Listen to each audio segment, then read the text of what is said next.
to this, yeah, because they realized they how fucked stupid. around and found out that the radical evangelical Christian people aren't cool with them. Yes. I mean, it was a joke. Like I thought it was funny. I thought it was funny, but I also own thought only Fight Stuck. But I also thought it was really fucking stupid because it's our actual government site. You know, like who it's Gen Z's running the fucking social media account. Yeah, I guess so. But like, you just think about it. Like, you would never see China or like any of the other countries doing shit like this. I feel the circus, but I laughed. I'm not even gonna lie. Okay, let me see if I can quickly You can wait find a little bit. Yeah, so you can find protest stuff. Oh, please believe this. That's awesome. That you never seen Falling Down. No. That's awesome. You should. So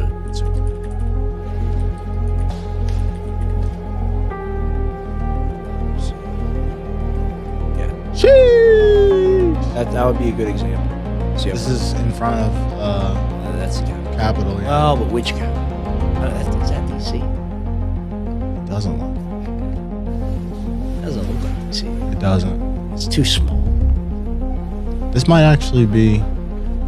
Is that Virginia? I think it is. We'll see. I've been there actually. But like, that's a bird's eye view, so I'm not sure. I'm just gonna put these at the top. No kings.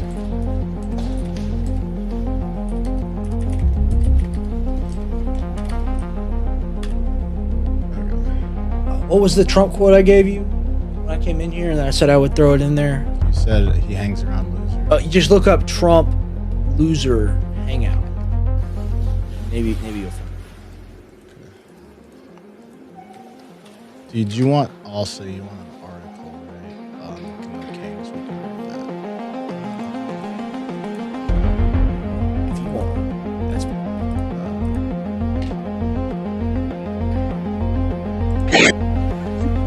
I'm for Boston. I hate fucking Trump. Whoa. Oh, we got it. Holy shit! That's not real. No. No way. No. No.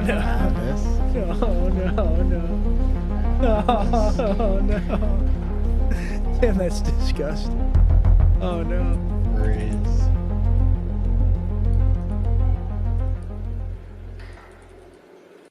That's the thing, because like the dude who shot the guy, or I guess the guy who got shot, the protester Garrett Foster, like the 2021 BLM stuff, he had a girlfriend. He was like this like crazy like white like ginger looking guy, like crazy like blue eyes, and then he had this wife who was an African American lady, but she had no arms or legs. So he was bringing her to the protest, and, like she was in the wheelchair, and like, he would have his AK-47 with like her and stuff, and then he left her on the street and ran over to the car with his gun like this and got shot. What? Yeah. Oh, I can put it on my account. That's what it is. Wait. I the frog. Who is that?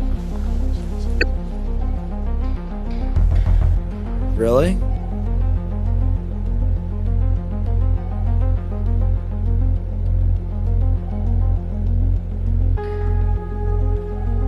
Here. I am the all-powerful Wizard of Oz. Hear me, people of the Emerald City. I am the Wizard of Oz. Welcome, guys. We're getting things figured out here. Little ghosts in the machine.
Welcome to episode 61. Now I can't hear Welcome. myself at all. Okay, there we go. Welcome, welcome, welcome. They got a little sneak peek. And see how the show is just in real life? It's the same. It It's is. on the program. You guys heard us? The hot mic? Yeah, sorry about that. Something's up with this software, but you know, We're figuring it out. I hope you liked Rex's story. Yes, I found it yes. entertaining. Yeah, the Wizard of Oz, dude. That's a good yarn. How are we doing tonight, guys? Go ahead. What's up, Ashley? Here, let's just say hi to the people. Known commentary. Swag Lord 121. He's Shout new. out to you. Shout out to you, Honey Badger. I see you in there as well. Cube. Homie the Devil. Shout out to you, Homie the Devil. Shout out to you, Mosh Mary. Mosh Mary, you are a fan favorite. And she was the one that said she would wear the merch. I think we got something like print to order at least. Yeah, right? we're working on that. Waiting for some samples. Merch is on its way, guys. Merch is on its way. But what have you been up to? And let's just be chill for a little bit. You know? Because this is a chill. This is a chill. Yeah. Much chiller than being on InfoWars. Oh man. We were just talking about that earlier. Maybe Yeah. we get into a little bit of that because people like to hear these stories too. Sure. Well, the thing is like we were talking about it, and I really love doing a show where I have me and Tim where we can bounce ideas off each other. Because when you're alone in there and you have to host it solo, it's like running a marathon. Like you don't get to stop, right? So like if I'm talking and then I like lose my train of thought because I have things I want to cover in that period of time, and this relaxed format is actually a lot more information dense than a show. Because in a show, you got to be this segment, that segment, and you can't really have bleed over like we do here. We can start one place, take the places you'll go, Dr. Seuss book journey, and then end up back there at the same time. And it's not really like if we need to do 2 hours, we do 2. If we need to do 4 hours, we do 4. But when I'm in there and I'm just talking and I have to keep talking and I forget how to talk, and then I'm like, well, actually, the grander point here is. Well, here's the deal. Available at InfoWarsStore.com. Let me tell you about the deal. For every subscription, you get a T-shirt, and I'm like, okay, like I'm figuring it out, and you get to watch us grow in real time. Well, it's a lot of pressure too. Like doing it solo, you're like, well, you should do so. I'm like, absolutely not. I'm not ready for it. But like think I know where I'm at. Well, let's talk about that. Think about that, because like here's the thing. Like I was in that studio filming stuff when I was like 12, 13, 14 years old. That same studio, like immediately after it was built, right? The one we're filming out of now. Tim, completely no experience. No experience whatsoever besides doing like a podcast show, which is not a studio network. We only got production. through 3 episodes, by the way. So Tim is there, like helping war game everything and plotting things out and working with the producer. And like this is day one for you. You just kind of jumped into the deep end. And you're making it work. I just like that stuff, like sitting there with the producer, talking, strategizing, like that's and just you see how receptive everyone is there. And that's the thing, like your big preconception coming into it, and that's not a big deal. Like we all have preconceptions about things. Your big preconception was like, okay, they're gonna like program and be like, you need to cover this more and this less and get with the program. Well, yeah, because that's what you hear from like Fox. If you go on CNN, they make you do that. Also, like if you're on Ben Shapiro's show, you saw everything that happened with Candace. Right. So that got stuck in my mind just a little bit. Like, but you see what makes that operation so special and the way that it operates is it really is like it's people out in a pirate ship, like having their own adventure. Like they're not working for anybody. And this is the thing that really grinds my gears about InfoWars. And just like I know it's true now, Tim, because you've seen it up close and personal. People always make their assumptions about my dad and his operation, whatever. It's the most genuine thing you could ever see on the planet. Like, I just go in there and do a show. I haven't communicated with Matt one bit. I'll go in there and do a 3-hour show tomorrow. And me and Tim will do shows all throughout the week. Yeah. And completely organic. Some people think that, like, they said, oh, did Israel call you guys? And That's right. We got the call, bro. Tell you to get a black guy on there. I'm like, I find it pretty funny. Hold on. It's not enough. He says you gotta be trans as well. So it's not enough. But go ahead. Sorry. I just gotta be the Timu Don Lemon. That's what we're going for. Boss citrus. Nah, but like overall, I will say, just to give you guys context, first day, I had no nerves. I'm like, all right, same thing. Let's go. We're doing this. Second day, it hit me. I'm like, holy shit, we're doing this. We're in it. And you wouldn't have seen it on camera, like, and you didn't notice either. But like, I had like a mini, like, whoa, okay, we're doing this, and I got nervous. But then I was like, it's so easy to have when I look over at you and we've done this a million times, Right. it's like muscle memory. Yeah, well, the thing is like if I go to you or you go to me, we know we have like a minute or two and we're on the same program because we've talked about the show, we've wargamed the show, we know what we want to cover. So it's just a natural evolution of our broadcasting, and we're going to be restructuring things a little bit, starting the shows a little bit earlier. Yeah, we have to. Yeah. This guy's doing it 5 days a week. You know, I'm going to be doing it. We want to do more gray area. Yeah, we want to do more gray area. I've been doing it a couple of days a week, 3. We're probably going to go. I'm probably only going to do the journal 2 days a week. He's going to be holding down the fort. But are we allowed to say any feedback from your dad, or we just keep it? My dad's pretty happy. Let's just keep it at that. Like we're going to keep chugging forward and want to make him proud. And really, it's just about doing a good job on the network. Like if people don't listen, like we can see that information, and people have been listening to the show. Yep. So really appreciate that. We have a wide selection. Some people are asking a question. Give me 1 second. Are there tally lights for the cameras? What is that? Do you mean like clocks? Oh, that means? I don't know what he means by that. Not sure. Not sure what you mean by that. I'm not half Jewish. Love seeing your show. Thank you, Maureen. Tim's natural. Appreciate it. Yes.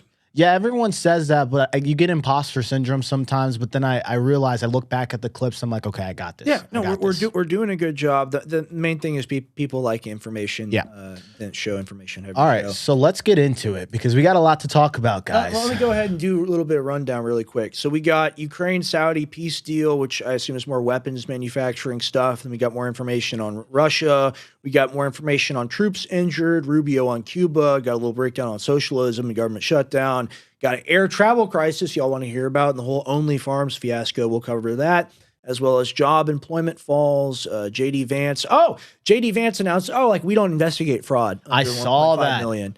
I was like, new scam. Oh, I'm in. Yeah, they're just letting people know, blood in the water, ready to do it. President Trump. Oh, Carolyn Levitt says President Trump is doing the war for young people. See, it's to help us.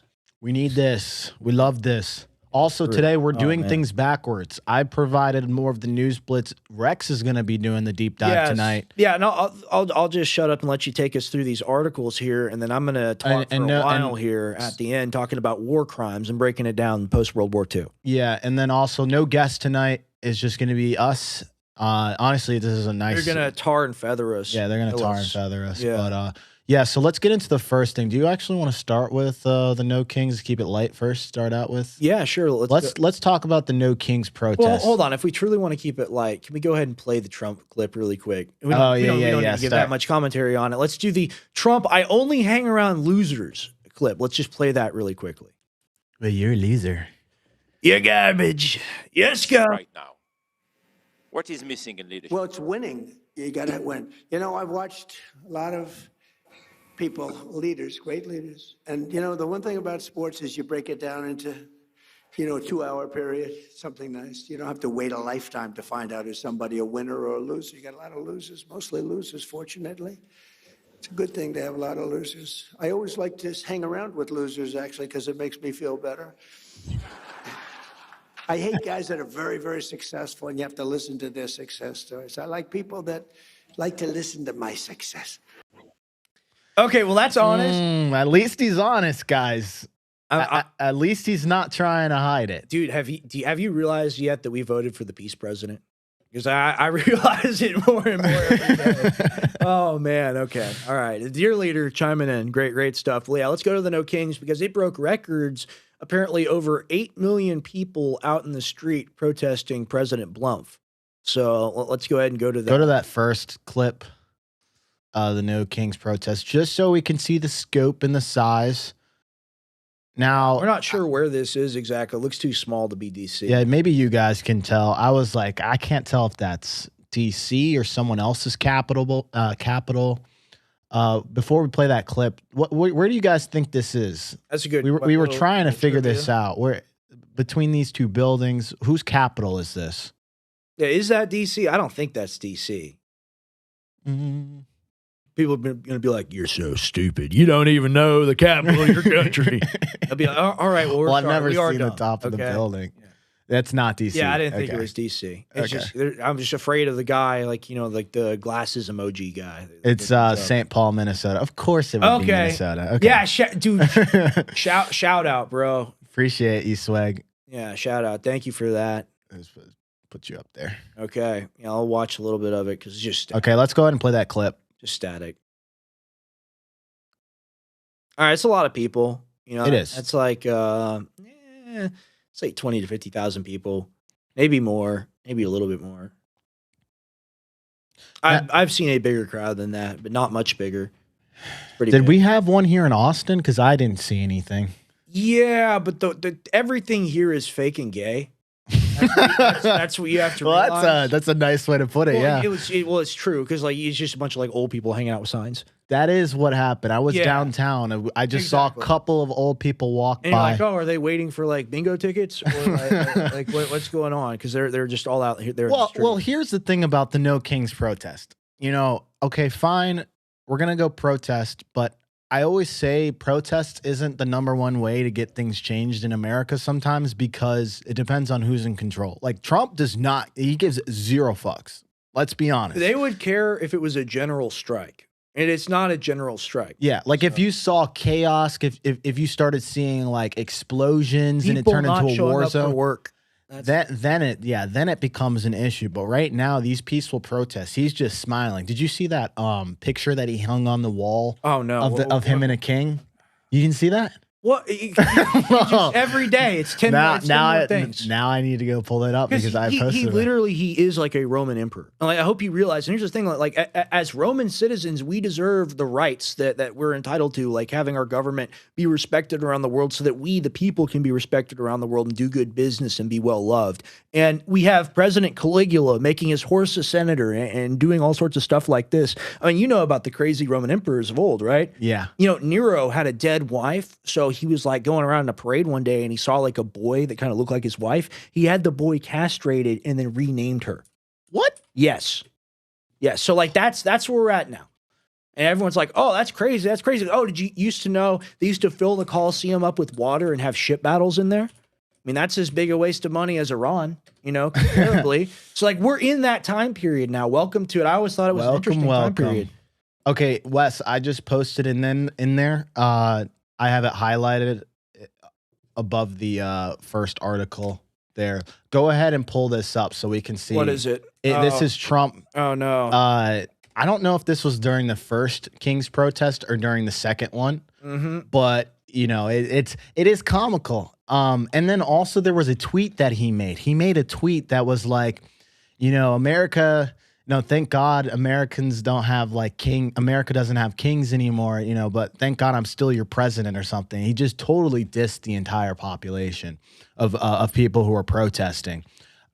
Wait, what's that in context to, Ranger? What did we say that made you that upset? That's BS. You don't seek globalist cucks. Respect in this environment so they can invite in more invaders.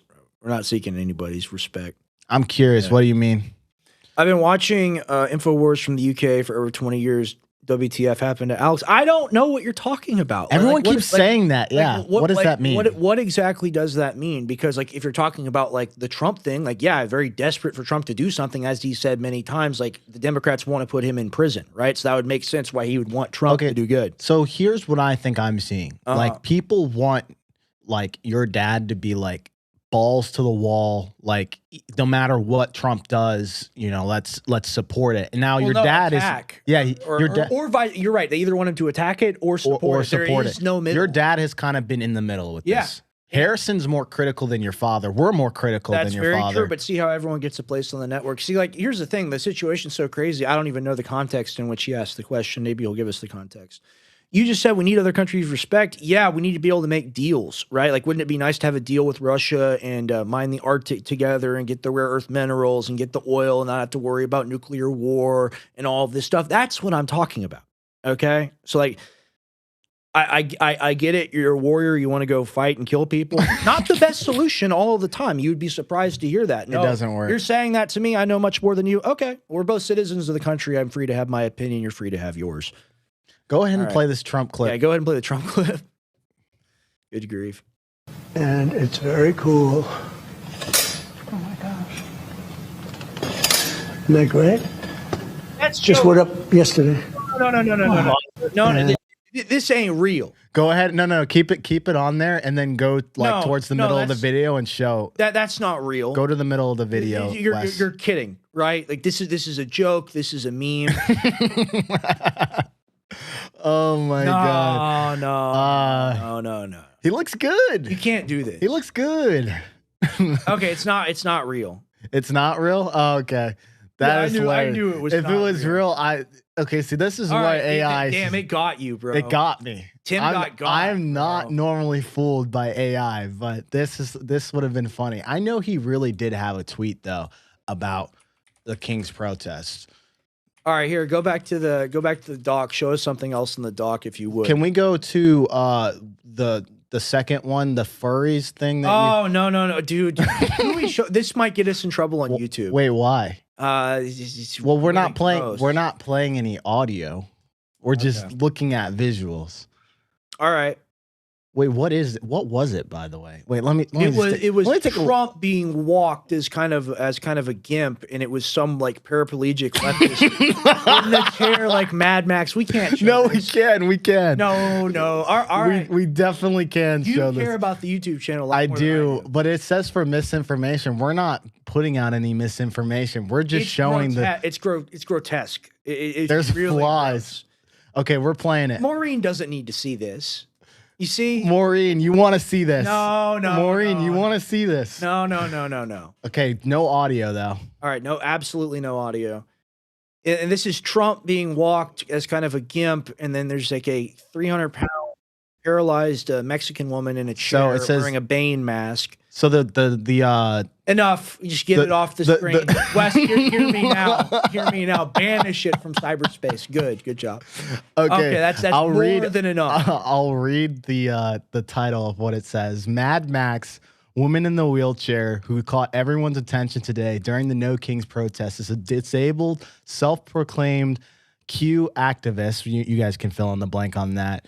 Based in Atlanta. She claims that people voted for Trump don't have the courage to kiss my fat disabled ass. Awesome. Okay, yeah, we love it. She loves to spend money on new tattoos, but this is a process of asking for donations on a GoFundMe. Support herself and the nationwide presentation of the Doge Walker okay, Live. Good name. W name, honestly. Okay. Doge Walker, a live performative protest rooted in disabled, queer, and marginalized identities. And if you didn't see it, and we're not showing it again, please don't. It's like Mad Max. You guys can go find that on X. And then I want to play the one on the frogs because I'm going to put a picture together for this, right? Frogs? No, there are people dancing in frog suits. Did you see that? The gay frogs? No. It's real? You got to send this to my dad. All right, go ahead and just play it. Sorry. Yeah, go ahead and play that. Oh.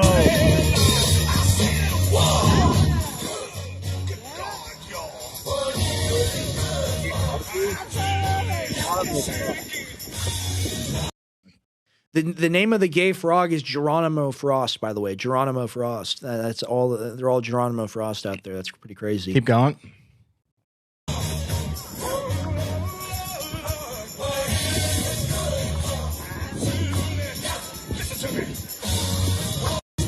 No. And see, that's a social media campaign right there. That's smart. Give me 1 second. Wes, go ahead and show the tweet where I have the picture on that same thing above. I want to show the contrast here, okay? This is how protests used to be, okay? You got end Vietnam War. You got people out there taking it serious. They're in ties. They're in suit. They're taking things serious. And now you got people in frog costumes dancing around, thinking that this is real protest, like they're really doing something here, and instead of just making themselves like you're right. Yeah, we're on serious country. We're a very unserious country. Very unserious. I mean, who's gonna take a lady in a wheelchair wheeling around a Trump with a dog collar? It's funny. You think at China and like everyone there is just in like a high tech plant, like with a fucking tool going like micrometers and whatever. You got someone like assembling plane parts. You got someone building electric cars. And then in America, you just have like fat people like waddling around in disability scooters, like walking a fake Trump on a leash. Well, and we're gonna win, right? I have something in here, honestly, to tie this in. I don't want to interrupt. Where is it? Here, scroll down. Yeah, can we show number 16? Can we show the futuristic Chinese city? It ties into what you're saying here. Go ahead. Yeah, go ahead and play that. I'm just like, there's a huge contrast between, like, you see a protest in like one of these Asian countries, like Nepal had a real protest. You saw people protesting in South Asia. Like, they're actually mad about something and they're doing something and it causes change. Everyone's having fun. Yes, everyone's having a good time. That's what it's all about, man. It's all about having a good time, bro. What do you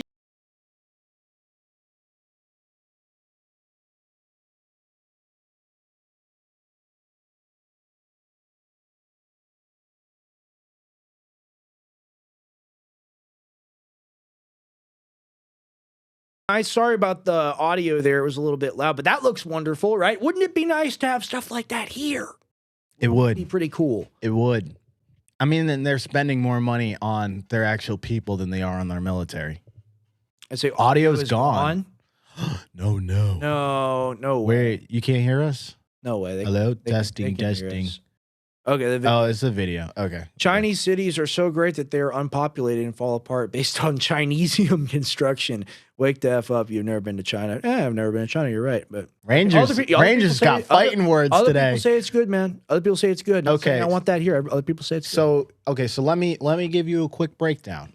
There is a part of China where if you're in poverty, it's not the best. Like, our poverty is like... Well, they got the suicide net and all that. We know about that, but it's not like we don't have that here as well. No, I know. But, like, poverty in China is worse than poverty in America. Sure. But if you are middle class and have some sort of wealth, China does have a lot of cool things. Now, the trade-off is, like, you give up a lot of your freedoms and you're under a surveillance state and the social... the social credit score. Like, I'm not willing to trade for upgraded cities, but there's the whole point Rex is trying to make here is they're actually spending money on infrastructure and technology. Here's the point I'm trying to make. Ding, ding, ding, ding, ding, ding, ding, ding, ding, ding, ding, ding, ding, ding.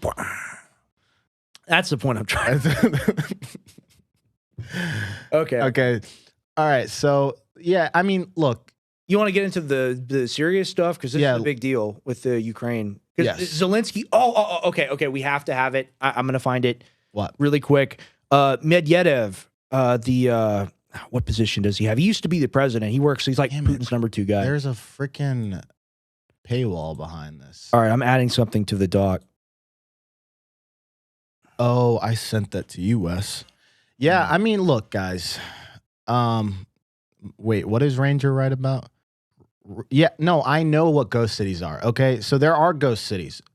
Basically, what he's talking about is China has tried to over-engineer, create a bunch of infrastructure, and they're having a liquidity crisis in terms of too much inventory and not enough people actually buying homes. So they propped up these major cities in these areas, and nobody's living in them. Yes, that is true. But we're not talking about the ghost cities. We're talking about specifically the populated cities. Right. Go to Hong Kong. If you go to Hong Kong, it is a beautiful place. And yes, it's totalitarian. It's evil. And like, what do we do over here? We send all our money to Israel and commit genocide. It's not all. It's only thing that, like, Ranger, you can't just be like one side or the other. Like, it's all fake. It's not all fake. Like, they actually have real infrastructure. And I know people who have been to China. Like, my school used to take all of the kids in 9th grade to go to China. Like, my sisters have been there. I have people that have been there. It's not like trash. You know, most of China's bigger cities have some really cool, like, technology. Okay. So let's see where we're going here. So I want to read. Can you pull up that article, please, Wes, of the first one, the Ukraine-Saudi peace deal, because we're going to move on from China. Ranger's mad today. Hey. Okay, I'm adding this. This is Medvedev talking about what Zelensky's been doing in the Gulf. Oh, and it just leaves me. China is communist. Well, yeah, they're socialist. Oh, we're going to cover the difference between socialism and communism today, by the way. China is a hybrid model, just like we're a hybrid model, where corporations are partially owned by the government, just like we do it now. So it's all the same thing. We don't have capitalism. They don't have capitalism. Or is it the corporations owning the government? Well, it's the same. It's the same in every case. And in that case, we're probably worse off than they are. Mm-hmm. But they also have zero rights. So, like, we do acknowledge that. Okay, I threw this in at the bottom, Wes. It's going to be the last link at the bottom. You want want to play this first? Let's get into the Ukraine thing. Let's talk about it a little bit, and then the Medvedev thing will give us some context to it. Go ahead and pull up that article, Wes. Number one. I mean, it's not the number one. It's the one that I sent you via text. We appreciate your takes, Ranger. We like a diversity of thought. It means a lot to us, actually. But yeah, so let me go full screen. Zelensky is riding around like the Green Goblin in his little military outfit. And he's not a military veteran. He's a comedian who played the president on TV and then was elected president in a party that was named after the TV show. So that's who Zelensky is. But it's like if Kevin Spacey. If Kevin Spacey became president. Excellent analogy. If you guys have ever seen House of Cards, that's the exact scenario you would see. Literally, Tim, you're dead on there. And then, Tim, you also know about like what they've become highly specialized at is making those FPV drones. Yep. And that's the technology that they're trying to provide now because... Oh, you need help with the... you need to bomb the Iranian. Daddy is here. Papa, come home. Yes, Papa's here. And supposedly, I don't know how he's doing this because he gets his air defense from us. He's promising them air defense.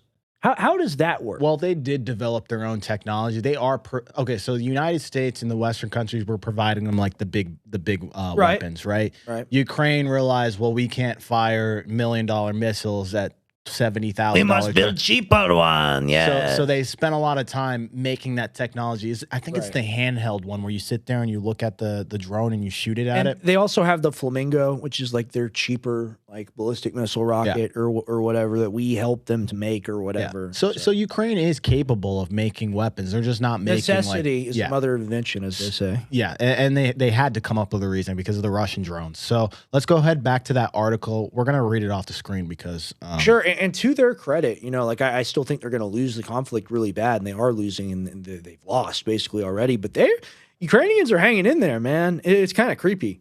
So we'll start off with the title here. Iran war shockwaves push Saudi Arabia to strike security deal with Ukraine. This cooperation can be mutually beneficial. So I like my Zelensky's. No, it's good. Yeah. It's good. Now keep going down. Oh, I'm here. Go back. Go back up. Daddy, Papa, come on. Papa, Zelensky is here. I need a nuclear weapon. Sorry. All right, I'll stop. You have big ocean. Oh, Israel, I give you a drone, yes, but I need nuclear weapon. Okay, so now let's start off here. Ukraine signed a defense cooperation pact with Saudi Arabia on Friday as Gulf countries look to Kiev for assistance on developing drone attacks from Iran. President Volodymyr Zelensky signed the agreement with senior Saudi officials during his two-day visit to Riyadh. The accord lays the foundation for future contracts, technological cooperation, investment, also strengthens Ukraine's international role as a security donor. That's like getting the homeless guy to sell you a house insurance. That's basically what that is. I gotta tell you, your analogies are on point these days. Well, it's true, man. It's true.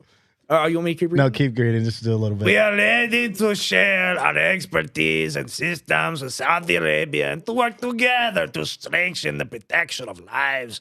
I can't do it. Now into the 5th year, Ukrainians are resisting the same kinds of terrorist attacks, ballistic missiles, and drones that the Iranian regime is currently carrying out in the Middle East and Gulf region.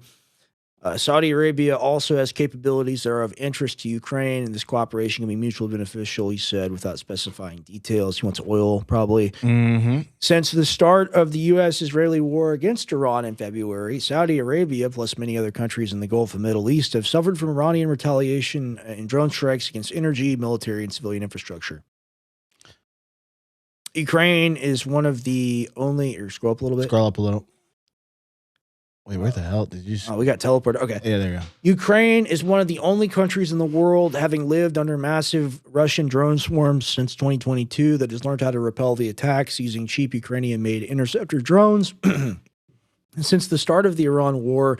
So they've been pitching these drones to the Middle Eastern countries. It sent 200 drone experts to Saudi Arabia. Damn. And then 30 more to Jordan and Kuwait. Zelensky's talking to reporters about it. Go ahead and scroll down. I'll summarize the rest of it. And I've got a video that also covers sure, some of this stuff. I'll summarize it real quick. So Zelensky's bragging about the air defense. Zelensky says that he'd be super happy to trade the drones for more missiles that he wants. Ukraine is set to sign further agreements in the region, making more deals. Go ahead and scroll down. Middle East, they have a lot of money, and I want their money, and I'll sell them FPV drones. I am Zelensky. That's what it says. Now, Wes, go ahead and switch over to that video. We'll play that out. That's the news video. It'll kind of summarize and show some graphics of what's going on there. But you know, let's talk about this. I mean, I think, you know, it is a necessity, and you know, Ukraine and Zelensky is the necessity. Yes, you understand, Tim. We are desperate to get the deal done. Well, you know what? I can see what he's trying to do here. He's trying to make himself valuable so that he doesn't feel like he's the little kid getting kicked around in the playground. Well, the thing is like, to be a world leader, you have to actually be active in the international community. So he's trying to show that, like, I am still doing my job. Please do not kill me. and he's doing the things that the West wants. And it's crazy. What they still have, like, don't they have like hundreds of people still dying every single day? Oh yeah, absolutely. And their desertions are in the 3-figure range as well. It's really crazy what's gone on in Ukraine. Not for this show. We'll cover it during the week. I mean, the footage of these press gangs, they'll just like bonk somebody on the head or like pull a gun on and be like, "You're getting in the van. Like, you're getting blown up by an FPV drone." And then people be like, "You're a Putin puppet. You're a Putin apologist. Slava Ukraine." It's like, okay, well, you're rooting for neo-Nazis that John McCain set up. Well, and like I watched a video the other day of like a Ukrainian who's like in like one of those like trenches. Right. Super dark and graphic video. Like we weren't meant to see this stuff. No, but see, it's desensitizing you. I was sensitized to it. Sure, like I didn't even get desensitized. I was like, damn. Like his buddy, you just see the bullet just hit him. He's and then like he's trying to walk, and then a mortar just hits like to the left of them. Boom. And, you know, he stays in the trench, lets his buddy go. And I'm like, holy, like, this ain't Call of Duty, guys. And you see the other show where they wear the MAGA hat. I'll tell you, that's cool. Like, we hate that here. Like, we hate seeing it. We don't want to see any more of it. Like, that's what I tweeted out today. When I'm like, I don't, no more of this. And everyone's like, that's childish. There'll always be war. No, fuck you. Like we're gonna end this global conflict thing. Like, enough is enough. Everyone agrees on this, by the way. Everyone's seen what it's done. And here's the thing. We represent the younger generation. We understand that a variety of people watch the news across different demographics, okay? And I talk to the average person who is our age, minus the people who are plants, you know, like Brian Hollahan or whatever his name. No, that's all organic. Don't worry about the size of his head at all. It's totally normal. Like, besides the industry plants, the average young person doesn't want to see any of these things happening across the board. That's right. Right? We don't have neocons in the young generation. Let's read the super chat here. Stank Jesus, shout out to you. You guys are dope, and I just want to show a little love for the channel. Stay solid, gentlemen. Thank you so much. Thank you. Really appreciate that. Really appreciate that. Goes right back into the show. Goes into the gray area war chest. Zelensky doesn't even know who his boss's bosses is, probably the Rothschild. Yeah, I mean, Zelensky's like they're all managers of Burger Kings. Trump's just the manager of a big Burger King, right? But you want to go to the video? Let's go ahead and play that video, Wes, of the Ukraine deal, just so we can have an overarching summary of this. A handshake and the hope of sealing a new partnership. Oh, yes. Vladimir Zelensky landed in Jeddah, Saudi Arabia on Thursday for discussions on a security cooperation agreement between the two countries, both facing the threat of Iranian drones. The day before, the Ukrainian president highlighted his country's expertise in this area. This includes all types of drones. Shahid, drones which cause serious damage to infrastructure, and FPV drones, which are now used for targeted attacks on military bases and equipment in the region. We offer the Middle East and Gulf countries a partnership that benefits both sides, our knowledge and technology and their funding. Under attack since 2022 from tens of thousands of drones launched by Russia, Ukraine has learned. What were you saying? All right, I just want to make a point here. Scroll back a little bit. Let's just go to where his body is showing in the full shot, please. That one? Okay, here's the thing. me and you, Tim, could both get over an 8-foot wall in like 3 seconds, or less. Zelensky's not getting over the 8-foot wall. And you have these complete, like, tiny little turdlets that send millions of men to die. It's always like he dresses up as a soldier. He pretends to be a soldier. That's what he really is. Well, like he's complete non-threat. He is trying to signal why he's always wore the black. He's well, like, you see, he doesn't look so tough as a middle schooler here. That's just the point I wanted to make. Wait, go ahead. We'll play more. Go ahead and scroll back a little bit. Forward, forward a little bit. Yeah, go ahead. Under attack since 2022 from tens of thousands of drones launched by Russia, Ukraine has learned how to neutralize them. It's developed interceptor drones capable of tracking down and destroying 80% of Shahid drones and has begun large-scale production of these in recent months, an effective and inexpensive system. To share this expertise, Ukraine has recently sent military experts to several Gulf countries, including Saudi Arabia, the United Arab Emirates, Qatar, Kuwait and Jordan. Since the start of the war, these countries have been targeted by more than 3,000 drones launched by Tehran, weapons reportedly supplied to Iran by Russia, according to the Financial Times. 4 years ago, it was Iran that supplied its drones to Moscow, but since then the Kremlin has significantly improved their performance. The EU's foreign policy chief also accuses Russia of arming Tehran. And Russia is also supporting Iran now with the drones so that they can attack neighboring countries and also US military bases. Moscow has denied these deliveries. In exchange for its assistance, Ukraine is seeking to acquire more advanced air defense missiles, such as those the Gulf states possess. Okay, cut back to us. I'm just curious. What's the definition of a world war? Whatever you guys we say it is. Have you guys ever thought about this? Like, you know, we have all these micro fights, but like, are we actually already in World War III? I just that thought crossed my mind. So let's look at the definition. A world here. war is a global international conflict involving most of the world's major powers. So we're not at most yet, so it's okay. Don't worry about it. Okay, don't worry about it. Just some. Characterized by intense, large-scale fighting across multiple continents. Well, that's definitely not happening. Okay, that's not happening. Well, you know, I'm joking. It is happening. It is happening. Well, I mean, what, Venezuela? No, a million people plus a million soldiers have died in Ukraine. And no, you're right. You're right. Situation developing. That's 2 theaters. I think it needs to be like 3 or more theaters of combat. I don't know. You guys in the chat, you guys think we're already in World War III, or is this just the opening act to World War III? Because I've thought about this very often now. Let's see what people are saying. Yeah, according Ranger, to your what dad, do you think, operator? Are we in World War III? You tell us. Don't laugh about it. It's serious. So he says, AC33 says, according to your dad, Rex, we are in World War IV because we're in World War IV because we actually had World War III. It was a Cold War. That's an interesting point here. Just to make this really quick, I've been listening to Lawrence Wilkerson. He worked directly under Colin Powell when he was Secretary of State. I've been listening to him talk a lot.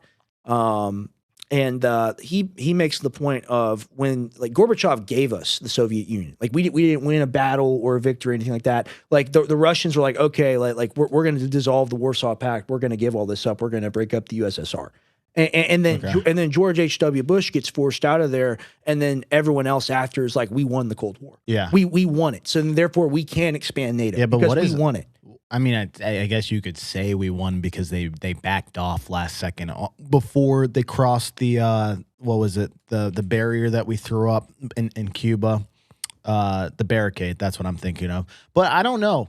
The reason why they call it a Cold War because there wasn't actually like missiles flying. So I would think that you would need. It was a war against economic systems, right? It was a war between the capitalist system of the West and the Soviet communist system of the East. And the capitalist system technically won, but with that victory, it drove itself insane. It's like the quote from Alexander the Great, and Alexander wept because there were no more worlds left to conquer. And then when the U.S. is in that position, it's like, well, we are empire now.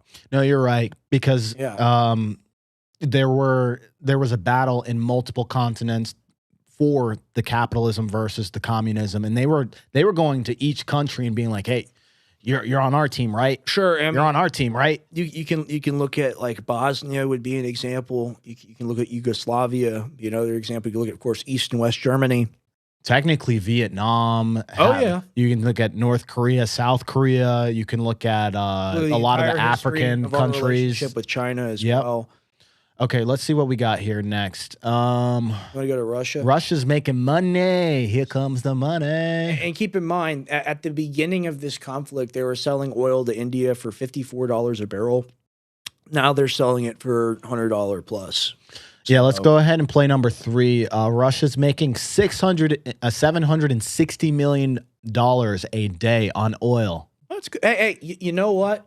The 19 or 18 sanctions packages that were passed by us alone, the destruction of Nord Stream 2 and all that entailed, all that work that the U.S. put in for like a half decade to like make things click on time, all that's just like poof up in smoke. And they're like, that's fine. That's a sacrifice we had to make. That's how you know they're truly cucked by the war. Like the war decides everything they do now. Well, they have no real indicator to predict where things are going. They're thinking. But Trump says so. So that's not true. Well, we're playing 4D chess, sir. That's right. We know exactly what the enemy is going to make. That's right. Right now we'll put these sanctions, but don't worry. Like 2 years later, we'll make sure we'll rely on them for every single thing. Netanyahu and me like to play a little role play game. It's called Helen Keller, and he blindfolds me.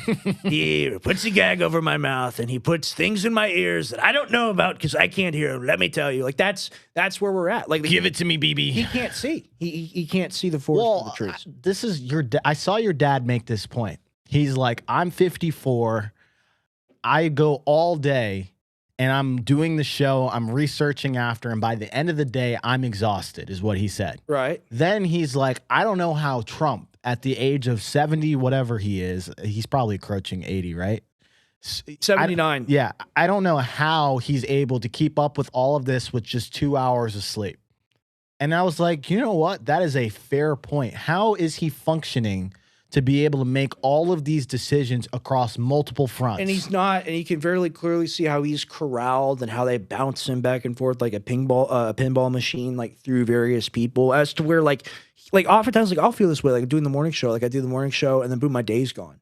Because I already know what I have to do, and then it's over. You think about, for him, literally, he's just in an endless loop of just getting older. And just think, you're around the world, which means your clock is 24/7. Something happens in freaking Syria, ring ring, Mr. President, sir, we need you to get up at 3 o'clock in the morning and come to the debrief. And it's like, you have no choice but to do that. What are you going to tell people? I'm going to die. I'm going to keel over and die like a big dead fish. Okay. Like, he is tough. He is tough. You can't say he's not He is tough. And then you got to go through all these appearances. So, there's no way. My whole point with that is you're going to make some mistakes. There's no possible way. Or you're relying so much on the information chain that's across and underneath you to make those decisions, because you're not going to look into every single thing. You'd be like, Mr. Sir, I have the best thing since sliced bread. We should go and tackle the Iranians. Well, absolutely, we should go do that. Like, I think those things do happen at certain points. So let's go ahead and play that clip of 760. Go ahead. And missiles are flying across West Asia. Oil tankers are scrambling across the Strait of Hormuz. But thousands of kilometers away, there's one man who is counting the cash. I'm talking about Vladimir Putin. The Russian president is making $760 million every single day. What explains this windfall? Well, let's rewind back to February 28th. Israel and the US attacked Iran. Tehran struck back, and suddenly all eyes were on the Strait of Hormuz. 20% of the world's oil passes through it. With that blocked, oil prices are off the charts, exactly what we're witnessing right now. Supply was choked, prices exploded. Brent crude, the global benchmark, shot up by 38%. Now, when oil prices go up, the only one who benefits are the ones selling it. And in this case, it's Russia. You see, before this war, Russian oil was sanctioned. That made its crude risky, so it was being sold at a massive discount. Russia was still selling oil, but it was missing out on billions. Now, oil is suddenly scarce, so buyers don't care about sanctions or political baggage. They just want crude. And the Russian barrels are the top option. Moscow has something called the Urals benchmark. That's what Russian crude is priced on. Before the war, it was sitting at $57 a barrel. Right now, it's almost at parity with Brent crude, roughly at $100 a barrel. And Washington gave too. They announced a 30-day waiver on Russian oil. This is to stabilize the oil markets. In this month alone, Kremlin oil and gas revenues is set to double. They will go from 12 billion to almost 24 billion. In the first 2 weeks of March, Russia pulled in an estimated $7 billion just from fossil fuel exports. And it isn't stopping. If the war continues till April, Russia is projected to earn $280 billion. If it drags on for, let's say, 6 months, it could be around $400 billion. But Russia isn't just minting money. Reports say it is helping Iran too. How? By sending drones to the country. According to the Financial Times, Russia sent its first weapons shipment to Tehran this month. Now, you may wonder, why is Moscow sending drones? Doesn't Iran manufacture the Shahed drones itself? Well, here's the thing. Moscow has been using the Shahed drones in Ukraine since 2023. They were manufacturing them. Now that pipeline is reversing. Kremlin has obviously slammed this report. They call it fake. But right now, one thing is apparent. Putin is a man who knows he's holding all the cards. Pause it. Pause it. Good. Oh, good point there. Putin does know he's holding all the cards. Sure. He knows he's holding all the cards. And the reason why you would see that pipeline reverse is because the United States is trying to bomb everything in Iran, right? So if all of the manufacturing is now in Russia, we wouldn't dare bomb a single manufacturing plant in Russia, right? And then you take a step back and you look at the justification given for the Ukraine war, and they said this openly. So anyone who says I'm not saying the truth, or anyone who says I'm not telling the truth is just lying to you, or you're ignorant of the facts of history. And I just lost my train of thought there. No, you're good. What were we talking about? No, we were just talking about like the fact that Russia holds all the cards, that they're sending things over to Iran, and the United States can't do anything about that. We said that the Ukraine war was it was a great opportunity for us to degrade Russia's military. Think about that. We did. So if a large-scale conflict that causes one side, the bigger side, to expend a lot of resources to take out the smaller side is bad, why isn't the same thing true about Iran, where a larger power is attacking a smaller power, and it's costing larger power a lot more to do that in things that are not regenerative, okay? Like missiles don't grow on trees. No. So it's not just a monetary thing of like, oh, we can print more money. No, you can't print more missiles. That's the problem. You see what I'm saying? Like it's literally the same war. And DMT, he came on the American Journal, and he said it's not the easiest thing to keep manufacturing these things super fast. Like they take time, and honestly, you can only produce a certain amount in a year. I think the Tomahawk missiles was like 400 a year. I could be wrong on that number, but it was a limited amount. These things are made in the hundreds. Yeah, that's correct. So now we THAAD interceptors cost $20 million each per missile, not per unit. My heart. Exactly. I think it's like $1 billion unit. Like and so when I think about this, it makes me realize how little the United States actually has control over its destiny. It's the knee-jerking reaction of moving the car this way. And it's because each administration's coming in with their own idea of what needs to happen. Technically, the sanctions happened under Biden, right? Biden was the one that did that after the whole getting into NATO, trying to get NATO into Ukraine into NATO, Russia, all of that stuff happened. Now Trump has to... Now Russia is now becoming an enemy again in Russia's in Trump's eyes. Originally, he came in beginning of the administration. He's like, I'll have this war ended in like 2 days. And that was the grand lie. And the grand lie with Trump has always been his relationship with Russia. People said he hated Russia at the beginning. He really didn't. Or people said he worked for Russia at the beginning. He really didn't. And then over time, as the lawfare and as the Russia hoax stuff drag on, if you're a liberal in the audience and you've gravitated towards our show because we give middle-of-the-road commentary, you still believe in Trump-Russia stuff, I got a bridge to sell you. I got oceanfront property in Arizona. I got everything you'd want. Like, it's just a complete bull-faced lie. But they use that to lead him around by the nose, and eventually he gave money to Ukraine. He gave weapons to Ukraine. Yes, he did. Like, he was used to set up a lot of these things. He's like, I'm not pro-Russia. I'm not pro-Russia. I'll prove. I'll show you I'm not pro-Russia. You know what I mean? And look where we ended up. And look where we ended up. And the last thing I'll make on this is you look at the scenario in which now Russia has like insane amount of money because now we need the oil. Like the rest of the world needs the oil. What do you think they're gonna do with all this excess cash? You think they're not just gonna go double down on the things that they're already doing? it's a war of attrition. Russia's already won the Ukraine war. I think everyone realizes that at this point. It hasn't gotten any media coverage because there's nothing. Say you're wrong. Yeah, there's nothing cooler to see about that because it's the same thing: death, destruction. Russia's still winning out.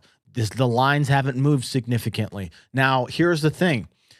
What allows this to not work anymore is the United States is now fighting Iran. When we are not able to provide Ukraine with the same weapons technology that we are currently doing, Ukraine has no choice but to succeed. I mean, sorry, no choice but to give up at a certain point. Well, I kind of agree with your first point where they have no choice but to succeed. And what we're seeing right now, like with these FPV drones, really like terrorist tactics, it's a war, but they're asymmetric warfare tactics. What these people are doing, it's a whole new thing. So like we're back in World War I, but instead of the terrifying weapon being a poison gas that makes your lungs turn into chalk, the main problem is these drones, right? And you think about the nature of that. Like this is a terror war. I want to work my entire life to make sure that all these things, all these automated weapon systems, are considered to be war crimes. Because they should be. It should be war crimes to outsource murder to a robot.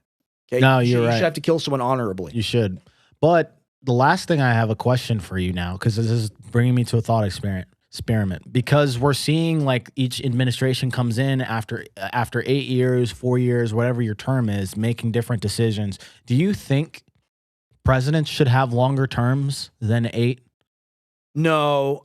I think we need real political parties and actual leadership, and then I think our system will actually work okay. But don't you think part of the reason why we like I'm not saying I want a king. I don't want somebody there indefinitely like a Putin where he's like bad, because it's like, yeah, you get a good guy in there for a while, it's great. If you get a bad guy in there, it's awful. Like a Netanyahu. Yeah. So, you know, what is the right number? Like, or does there have to be consistent ideology between both the right and the left to carry the baton? I think one of the big issues is that the intelligence agencies have to be broken up. And that was something that was talked about, okay, in 2024. That was heavily... I didn't think you were going there. Well, yeah, no, 100%. Well, like they talked about it. Kash Patel was like, yeah, we're going to turn the Hoover building into a museum. And what did they do? They just moved everyone into a bigger building when the assumption was that he was basically... Now, what about if we do dissolve, and we'll get back to this real quick, if we do dissolve, what happens to the adversaries that could actually do something to America? Here's what I'm saying, okay? The way the CIA works, specifically the CIA, we can talk about domestic agencies in another conversation, but the way that foreign intelligence works is the president gives these people a directive, and that directive could have been given in 1996, and then they're still working that directive decades and decades and decades later. And that's where the greater talk of the narrative or the mission, that's what being on the team really means. When you're really on the team, you're working on that decade protocol. And some of the stuff is from presidents long ago. Some of the stuff is not from presidents at all. Some of the stuff just appears in the system and then they act on it. And the CIA actually operates almost as its own entity, autonomously from the presidency. It's its own government. We're seeing it like the president doesn't have that much control over the CIA as people would think. The president is like a little kid. Okay, like seriously. And then the intelligence agencies are like the teachers that have to make sure the little kid goes to school and does his assignments and is a good boy, ultimately. Okay, so let's move on to the next story here. Do we want to talk about the troops injured? Did you ever cover that? Yeah, I definitely covered it. Okay. Oh, 12 injured? Not in the are they Israeli troops? No, they're United States troops. Okay, here I'll read the top of it. If you scroll back. Go ahead and pull this up, Wes. It's the Politico article. Number 4. Attacks ramp up in Iran war, including strikes on U.S. troops in Saudi Arabia. Israel struck Iran's nuclear facilities hours after threatening to escalate and expand its campaign against Tehran on Friday. Iran vowed to retaliate and struck a base in Saudi Arabia, wounding U.S. service members and damaging planes. A month into the war, however, there appeared to be a breakthrough as Tehran agreed to allow humanitarian aid and agricultural shipments through the Strait of Hormuz, accepting a request from the UN and the Iranian ambassador, which said Iran agreed to facilitate and expedite such movements, even as it endures strikes on its nuclear facilities. The vital waterway usually handles about a fifth of the world's oil shipments, usually, not anymore, and nearly a third of the world's fertilizer trade, while markets and governments have largely focused on block supplies of oil and natural gas. The restriction of fertilizer ingredients in trade threatens farming and food security around the world. Okay. Yeah, so not a lot of meat on this story. Covering the news. You know, it just let's just see what happens here. You know, you got 10,000 more troops that went over there. Iran is saying they're ready for anything. They're ready, like, to kill on sight, essentially. So we'll see how that one goes. I don't see how it doesn't become like the Bay of Pigs, where like you go in there, you thinking you're about to like take the island, and you just get overwhelmed by like 100,000 troops. They're all just going to get killed. Yeah, and we don't want that to happen. It's horrible that it's going to happen if Trump does this, and we pray that he doesn't do it. But it's a suicide mission. Okay, so let's go into the next story. We're going to talk about Cuba. Rubio's got this video. Marco Rubio is talking about Cuba, because we did talk about this on the American Journal. What's happening over there? We're pretty much going to do regime change over there. So let's go ahead and play number 5. And then I wanted to understand what the difference between communism and socialism was, because it plays out, and everyone uses the word communism, and Cuba is a communist state, but we're going to cover exactly why those systems aren't working. So let's just go ahead and click that. And then, do you want to get into your deep dive soon? Let's just cover what you have, okay, and let's just call it. You know, I'll save it for tomorrow. Okay. Any reporting on Cuba that you didn't get from me or the president is a liar. Okay, well, they're the only people working do on it. you still want regime change? I'm just warning you guys. All these sources that are pitching you on Cuba don't know jack. Okay, they're not in the mix. Okay, I promise you. They do you don't know still what the want hell's regime change, or would you be okay with an economic deal? No. I need an economic deal. No, Cuba's economy needs to change, and their economy can't change unless the system. Economic deal? What economic deal? Well, regime change? Yeah, we want regime change. Like, it's just open, bold-faced, you know, right out there for everybody. He don't care. He doesn't care. This is what America's about now. So that's not an indictment of it. That's not an endorsement of it. It's just like, this is America. Go ahead and back to the clip. Welcome to the U.S. Go ahead and play the clip again. Keep going. Government changes. It's that simple. Who's going to invest billions of dollars in a communist country? Who's going to invest billions of dollars in a communist country run by incompetent communists, which is even worse than communism? The only thing worse than a communist is an incompetent communist. And so their system of government has to change, because they will never be able to develop economically without those changes. Economic change is important. Giving people economic and political freedom is important, but they come hand in hand. They come together. Is there a deal? I don't know why there's any confusion on that. Is there a deal where the Castro family remains in place, and that's not about the Castro family? It's about a system of government and a regime that doesn't work. They never act that way in front of me. Maybe they say that to you guys, or maybe they say that in other interviews or when they go on the press, but not in front of me. They don't. I never get that. On the contrary, these meetings are oftentimes about thanking America for the role we've played in trying to bring peace in Sudan. The recognition that the president played a key role in ending what was happening in Gaza. Recognition of the role we played in stabilizing Syria. Recognition, despite what they may have said in the press, that what we did in Venezuela was good for the world and good for our region in the Western Hemisphere. A recognition of the role we played in setting up, along with others like Canada, the gang suppression force in Haiti. So, and appreciation for the mediating role we've tried to play in this war between Russia and Ukraine.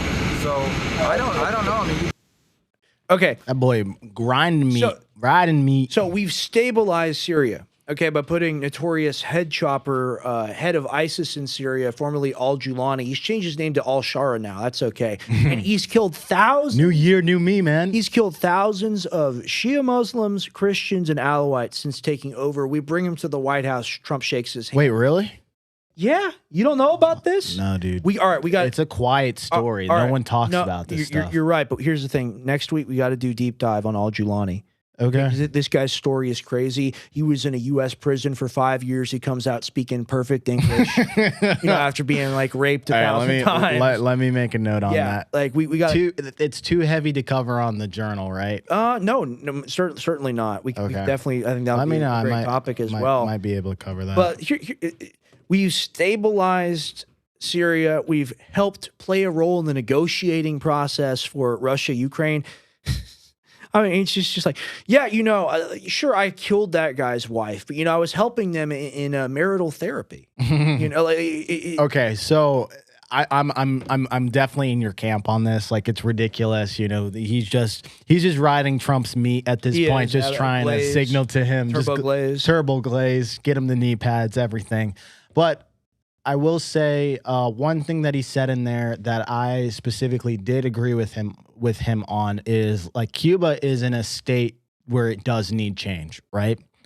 Cuba is you call it a communist state, but it's really socialist state. There's actually never been officially a real true communist state, and that's because if you go by the textbook definition, it's really socialism because the government is still having control, but it's also managed by, you still have certain personal rights. You still have private businesses. Yeah, you still have certain private businesses. It's just state owned. So I'm going to cover the difference between socialism and communism here because it's a very clear distinction, because he says, well, Cuba is a communist state. Now, if we do regime change, I think the regime change does need to happen in order to allow Cuba's population to actually flourish, as well as their economic. Like if you go and it's like going back into the 60s. They've got old cars, they've got old buildings, things are dilapidated, their hospitals are kind of ruined. But why is that? It's because because of the West, because of us. Yes and no, right? There's two things at play. One is when Russia left it that way, and we did do the sanctions thing, but we also have the scenario where they had taken a lot of the assets that the Americans had created. That's why they did the sanctions, okay? We covered that on the American Journal. But what I want to talk about specifically here is if they do regime change, they need to put somebody in place that is for the Cuban people. I don't want him to be a shill for the American government. Marco is the new president. Yeah, Marco, no. We don't need him in there, right? We need somebody who's like pro-Cuba, pro-Cuba, but also is going to bring in deals that make money for Cuba. Because if Cuba does get in the right side of the United States, they could be like Puerto Rico, where they've got like a good standard of living, and you've got like ability to like have resources and travel freely to the United States. Here's the thing: everything you're saying is going to happen. This is not something where it's like thousands of miles away, like Iran. It's like, ooh, they have ballistic missiles. But it's like, who do they put in? Whoever they decide. And that's the part I'm like scared about. Like, who are they going to put in? Okay, Wes, let's do this real quick. I bet it's gonna be somebody nice and friendly and cuddly. It always is. Yeah, it always always is. A friend. It's always you a got a friend in me. It's just gunshots going off. Okay, Wes, go ahead and play number 6, because I want to talk about specific. I want you guys to learn something today about communism and socialism. This is a good video. Okay, it helps you distinguish between socialism and communism. And next time somebody says Russia's communism or Cuba's communism, you say, no, communism has never actually truly existed if you look at the textbook definition. Okay, go ahead and play that, Wes. Why can socialism never work? And when I say never work, I mean it's pretty much impossible. But first, let's define our terms. Socialism is a socioeconomic system where the means of production are collectively owned and controlled by a community or the state. This means that resources, factories, and machinery are all owned in common, and decisions about their use are made democratically. At least that's how it's advertised. Now, that might sound good in theory, right? I mean, even some conservatives say so. But socialism doesn't just fail in practice, it actually fails in theory too, and here's why. Socialists believe that by seizing the means of production from those who own it and putting them in the hands of the people, we bring about a leveling effect, eliminating exploitation, tearing down artificial hierarchies, and achieving greater social equality. But here's the problem. Without private property rights, the goods that go into the means of production can't be openly traded since they're all owned collectively by the people. And without trading, there are no actual market prices for these goods. Now, some may be asking, well, wait a second, can't the government just establish prices? Sure. In fact, many governments have done just that. But those aren't market prices, and that's actually really important. You see, prices in a free market system reflect how abundant or scarce a particular good or service is in relation to the demand. This reflection helps inform people about how to use their resources most efficiently. Business owners that make mistakes on the goods or services they purchase or produce can be instantly punished by customers. This system of profit and loss creates powerful incentives that lead to a more efficient distribution of resources over time. What's more, you get to help determine that system based on how you choose to spend your own time and your own money. If you buy one good instead of another, you're actually signaling to the marketplace that it needs to provide more of that thing you just purchased. But under socialism, the central planner lacks this basic feedback because there are no real prices since it's all owned by the collective. This is why countries like the Soviet Union, Venezuela, and North Korea have all experienced catastrophic shortages of everything from oil to toilet paper, because central planners were allocating resources not based off of consumer demand, but government edicts. And this phenomenon is known as the economic calculation problem. It's a challenge that no socialist philosopher, political party, regime, or economist has ever been able to solve. Not because they haven't tried, but because it's just not workable. And this problem doesn't even get into the ethical questions about socialism. Because in a system with property rights, who gets to use a resource is determined through ownership. But if the means of production are all owned by the collective, or probably the government, then what happens if two people want to use a resource for different things?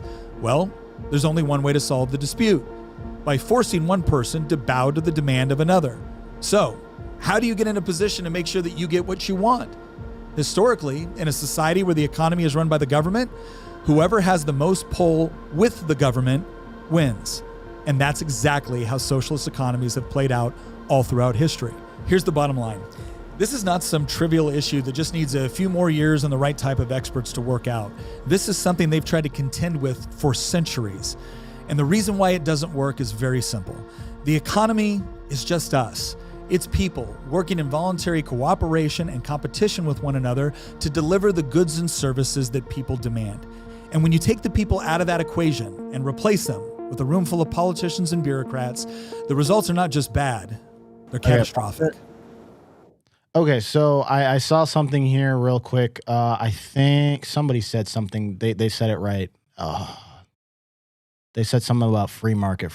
He said, Michael said, we don't have a free market in America. Okay. What do you think about that? Yes and no, right? So the reason, so we all understand why socialism doesn't work.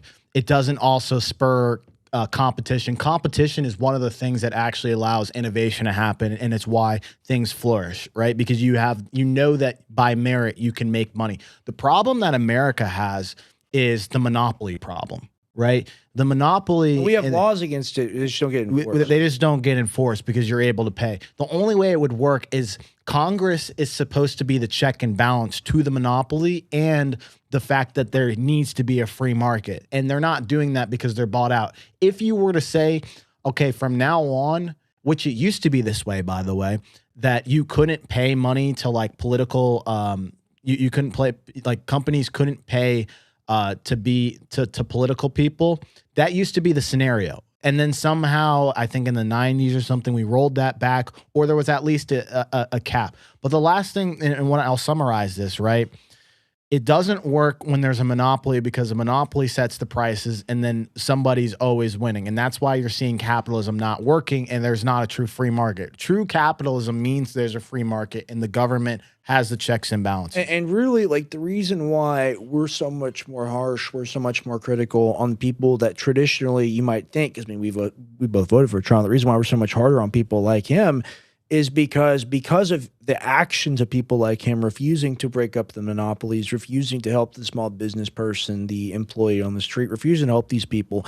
It creates the ultimate argument for these other systems that we don't want. Yes, and you look at like Mamdani winning in New York, and he's running on a socialist campaign, which is beyond me, right? And it's only because the young people have felt, they have no opportunity. They see rent going up. And so they look at this other opportunity and they're like, well, he's making it seem like it's a better scenario, so I need to go and do that. But they don't understand truly what socialism actually means. There's no way for it to actually flourish. It's every single time you have a socialist economy, even the Soviet Union, it has never worked out. I just don't like these labels. I think that whatever system you're going to live in, it's going to be a mixed economy. What that looks like is kind of, and people that care about how the government functions, like us voters. Hey, the skipper gave us a Just want super to say chat. thanks to y'all. Keep getting after it. Thank you, man. I think we're gonna cut it here pretty soon. My stomach's bothering me. Yeah, we're gonna cut it short today, guys. Sorry about that. We are still going to be live this week. You guys can catch us in the morning from 8 to 11 on the American Journal. Rex is going to be solo tomorrow. I'll be solo tomorrow and Friday. And the rest of the days of the week, it'll be me and Tim doing the show. And we got good guests. We got great guests. On Tuesday, we've got Simon Dixon. Wednesday, we've got Suleiman. It's been a while since he's had. And then on Thursday, guess who's coming? We got James Fishback coming back in the building on a bigger platform now. Yeah, Fishback coming on at 10 a.m. not Eastern, Central. People are gonna miss it. 10 a.m. Central on Thursday. Also, Suleiman is coming in on 10 a.m. on Wednesday, and then you've got Simon on 9 a.m. March sure went out the window pretty quick. Huh? March. Yeah, it went fast, man. That month is gone. It's gone by fast, but we appreciate every single one of you. I know T-Blet was asking, hey, can you repost the videos that are happening? I thought we already do. We are doing that. If you just scroll down on the X account, on the main gray area account, you'll see us reposting some of those. You can see us in full form there, just seeing what it looks like. I know sometimes it's hard to get up that early and listen into us, but we appreciate every single person that is giving us good feedback, supporting us. It doesn't go unnoticed. And the last thing I want to do before we get off here is, if you really care about this channel and you really care about the growth that we're having and focus. Wes, could you do me a favor and show them the newsletter real quick? Because this is something that I made specifically because I wanted to give something that gives you guys true value specifically.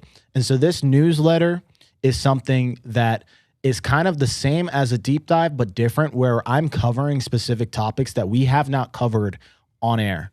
Okay. And I'm putting a lot of time into these to give you guys really good information distilled.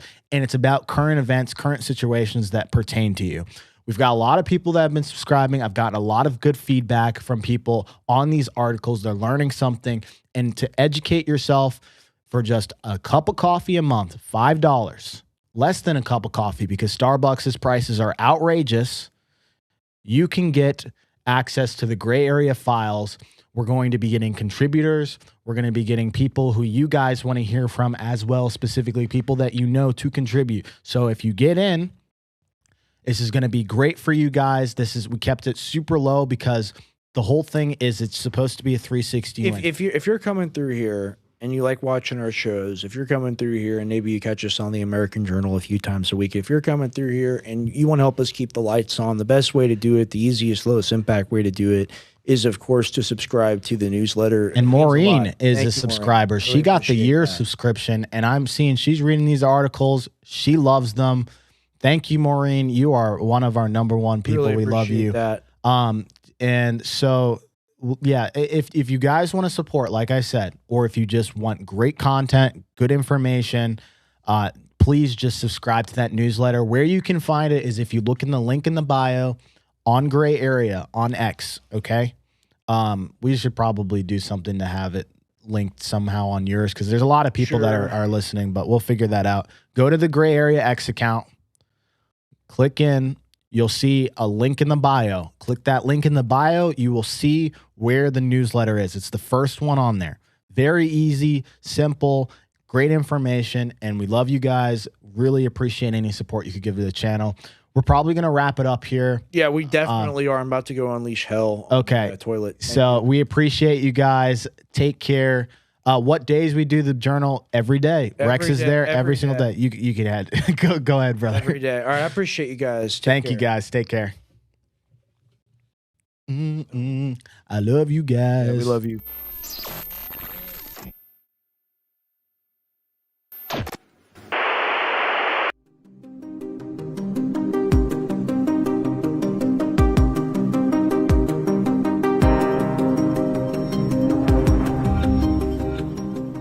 Modern life has left us out of balance. Long ago it was once said, certain remedies could grant a man the vitality of a horse.